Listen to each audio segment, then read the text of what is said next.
It's Monday, November 25th, 2024, and I'm Dave Sobel for Things to Know Today. AI PCs face some early challenges, productivity gaps, consumer confusion, and adoption barriers. Amazon doubles down on Anthropic with an $8 billion investment. The remote work demand is persisting despite a drop in postings, the new talent Tug-of-War, and a Canalys 2024 report. New entrants are shaking up the MSP tools market, and the legacy brands are at a crossroads. This is the business of tech. A recent study conducted by Intel reveals that users of personal computers equipped with artificial intelligence services are less productive than those using traditional computers. The survey, which included 6,000 participants from Germany, France, and the UK, found that individuals lose an average of 15 hours a week on what Intel describes as digital chores. Although generative AI could potentially streamline these tasks, saving approximately 4 hours weekly, the study indicates that current AI PC owners often take longer to complete tasks than their traditional counterparts. Notably, 86% of consumers have never heard of or used an AI PC, leading to misconceptions regarding their utility and security. And according to Ranjit Atwal, a research director at Gartner, while there is interest in upgrading to AI PCs, the additional cost, ranging from 5 to 15% higher than traditional models, has created confusion among consumers. With support for Windows 10 ending in October of next year, companies face pressure to upgrade, yet many are waiting for more future-proof AI platforms. Current estimates suggest that AI PCs accounted for 20% of global shipments in the third quarter of this year, translating to approximately 13.3 million units sold. A recent survey conducted by Morning Consult for Capital One reveals a significant disconnect between business leaders and IT staff regarding data management. While 77% of business leaders report that accessing necessary data is easy, 70% of IT personnel spend up to 4 hours daily resolving data issues. The survey, which included 4,000 participants, highlighted that only 35% of respondents believe their organization has a strong data culture, with concerns over inconsistent support and education. Despite 87% of business leaders feeling their organization has a modern data ecosystem for deploying AI, only 13% of technical staff are confident in quickly resolving data issues. Additionally, while 76% of leaders prioritize data security, more than half admit that data management is only moderately important. And micro-business owners are showing remarkable resilience, with 75% relaunching new ventures after facing setbacks, according to GoDaddy's 2024 Annual Venture Forward Report. Despite economic uncertainties, nearly 40% of these new ventures are now their household's primary income source. While only 39% of micro-business owners express confidence in the national economy, a striking 74% remain optimistic about their business prospects in the next 6 months. Notably, among those with a pessimistic outlook on the economy, 1 in 4 plans to hire within the next year. The report highlights that women now own 51% of micro-businesses, a significant increase from 41% in 2019. Additionally, entrepreneurs aged 55 and older represent 19 points of micro-business owners, showcasing the diversity in age and gender in the sector. Why do we care? There's a clear need for training, deployment assistance, and optimization services to ensure businesses and individuals derive value from AI PCs. Selling the benefits of productivity improvements and resolving usability barriers could drive demand, assuming providers can master that and deliver on the promise. The perceived productivity gap may stem from challenges with early-stage technology adoption. This disparity could close as AI PC functionality matures and user familiarity grows. However, AI PCs risk becoming niche products without better marketing, education, and usability improvement. There's also a pressing need for improved data management practices as organizations strive to implement advanced AI technologies, which is the first step in the process. Thread has declared death to the ticket. Did you know tickets date back to the 1800s? And customers hate tickets.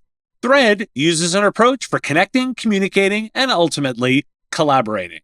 Thread allows people to come together around a topic. They can discuss and make decisions. They can share and invite the right people. The future of service is collaborative. Supercharge your service experience by seamlessly integrating AI and automation to meet your customers where they are, in Teams, Slack, and desktops, not in tickets. With instant updates to and from ConnectWise, Autotask, and Halo PSA, keep all communication in one place, where it should be, with people. Decrease time to resolution 30% with chat-based support by visiting getthread.com/MSP Radio to declare death to the ticket. Amazon has announced an additional investment of $4 billion in Anthropic, bringing its total investment to $8 billion. This partnership designates Amazon Web Services as Anthropic's primary cloud and training partner, with Anthropic utilizing Amazon's Trainium and Infertia chips for its AI models. Anthropic's Claude chatbot has gained significant popularity, competing with offerings from OpenAI and Google in a rapidly growing market projected to exceed $1 trillion in revenue within a decade. Following a recent milestone in AI capabilities, Anthropic's new features allow its technology to perform complex tasks on computers like human users. Despite the investment, Amazon does not hold a board seat at Anthropic. The new funding follows a $2.75 billion investment made by Amazon earlier this year, marking its largest external investment. Why do we care? Well, designating AWS as the primary cloud provider strengthens Amazon's cloud ecosystem by integrating in AI capabilities. Anthropic's use of Trainium and Infertia chips could boost adoption of these AWS-exclusive technologies, creating a differentiation point from competitors like NVIDIA-based ones. And breaking away from dependencies on NVIDIA could drive down costs and open up the market. By tying its AI ambitions closely to Anthropic, Amazon risks becoming dependent on the startup's success. If Anthropic falters or its technology fails to meet expectations, Amazon's position in AI could weaken relative to competitors with more diversified strategies. But generally, we do want more competition in the space, which is why we care. A recent international study by the International Workspace Group reveals that companies enforcing strict return-to-office mandates face a surge in employee resignations and a decline in job market competitiveness. 2/3 of recruiters reported increased job applications from workers dissatisfied with companies requiring full-time office attendance. Additionally, 3/4 of recruiters noted that candidates increasingly reject job offers that lack hybrid work options. The research indicates that 72% of recruiters believe that companies not offering flexible work arrangements are becoming less attractive to potential employees. Many employees have grown accustomed to the flexibility of remote work since the pandemic. Many white-collar workers are actively seeking new job opportunities that do not involve long daily commutes. Mark Dixon, the chief executive of the International Workspace Group, emphasized that flexible working not only aids in employee retention, but also enhances productivity and job satisfaction while reducing costs. And recent data from Glassdoor indicates that 65% of surveyed professionals feel stuck in their current roles, a stark contrast to the high turnover rate seen during the Great Resignation in 2022. Job openings have declined by 1.9 million from last year, totaling 7.4 million in September. Despite a low unemployment rate of 4.1%, many workers are experiencing fewer opportunities for advancement. Additionally, remote work opportunities are diminishing, with only 7.8% of jobs listed as remote or hybrid at the end of October, down from a high of 10.4% in February of 2022. And remote jobs are becoming increasingly rare, with remote job postings in the UK dropping by over 13% from February 2023 to February of this year, and a staggering 21% in Ireland. Despite the decline, applicants remain eager for remote opportunities, with 2 out of 5 applications still targeting remote roles. A recent survey by FlexJobs revealed that most employees prioritize remote work over salary, work-life balance, and even having a good boss, indicating a willingness to take pay cuts to maintain remote positions. Why do we care? This mismatch between stubborn employers and flexibility-seeking employees suggests that companies offering remote work may have access to a richer talent pool. As remote-first companies thrive, experts warn that traditional employers may struggle to retain talent as more professionals seek flexible work arrangements. And the declining prevalence of remote jobs suggests a rebalancing of the market. During the pandemic, remote work surged as a necessity, but as businesses stabilize, some may view hybrid or full-time office models as more sustainable for collaboration, innovation, or culture building. Not all employees thrive in remote settings. Some report feelings of isolation, disengagement, or reduced career visibility. So providers that support hybrid or remote infrastructure, like VPNs, collaboration tools, or productivity monitoring, stand to benefit as companies try to appease workers with partial flexibility. However, with remote postings decreasing, providers may face reduced demand if enterprises increasingly pivot to in-office arrangements. And beyond that, I maintain there is significant opportunity in not only supplying the technology, but also helping organizations use it effectively. According to Canalys' recently published Global Remote Monitoring and Management and Professional Services Automation Leadership Matrix for 2024, NinjaOne and Halo PSA have gained significant momentum in the managed service provider tools market, moving into the Champions quadrant. This marks a shift as Kaseya has dropped out of this top tier, indicating a potential loss of market share. While traditional leaders like ConnectWise and Enable remain in the Champions quadrant, they face challenges as new competitors emerge, such as Halo and NinjaOne. Kaseya, although a significant player, is reported to be at the bottom right of the matrix, suggesting it has lost some momentum despite having a broad portfolio. Why do we care? The evolving landscape highlights a crossroads for those heritage brands like ConnectWise, which has recently appointed a new CEO, and Kaseya, which is introducing low-cost service bundles. As these companies navigate the changes, the role of artificial intelligence in the market is expected to increase. We care because there's opportunity here for disruption.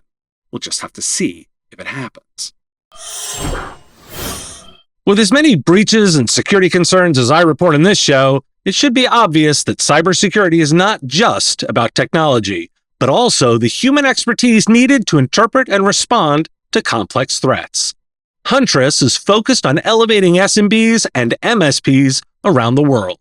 Huntress has a suite of fully managed cybersecurity solutions powered by a 24/7 human-led SOC, dedicated to continuous monitoring, expert investigation, and rapid response.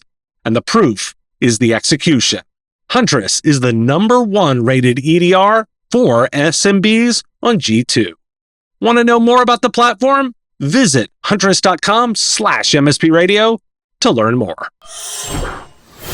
Thanks for listening. Today is International Day for the Elimination of Violence Against Women, and it's also National Play with Day with Dad. Have a question you want answered? I take those listener questions, send them in, ideally as a voice memo or video, to question@mspradio.com. I'm having a listener question show this week, Wednesday, the live show, YouTube and LinkedIn, 3 p.m. Eastern. And if you got a comment or a thought on a story, put it in the comments if you're on YouTube, or reach out on LinkedIn if you're listening to the podcast. If you've enjoyed the show, give it a review, and make sure you've subscribed or followed on your favorite platform. Talk to you again tomorrow. The Business of Tech is written and produced by me, Dave Sobel, under ethics guidelines posted at businessof.tech. If you like the content, please make sure to hit that like button, follow, or subscribe. It's free and easy, and the best way to support the show and help us grow. You can also check out our Patreon, where you can join the Business of Tech community at patreon.com/MSP Radio, or buy our Why Do We Care merch at businessof.tech. Finally, if you're interested in advertising on the show, visit mspradio.com/engage. Once again, thanks for listening to me, and I will talk to you again on our next episode of The Business of Tech. Part of the MSP Radio Network.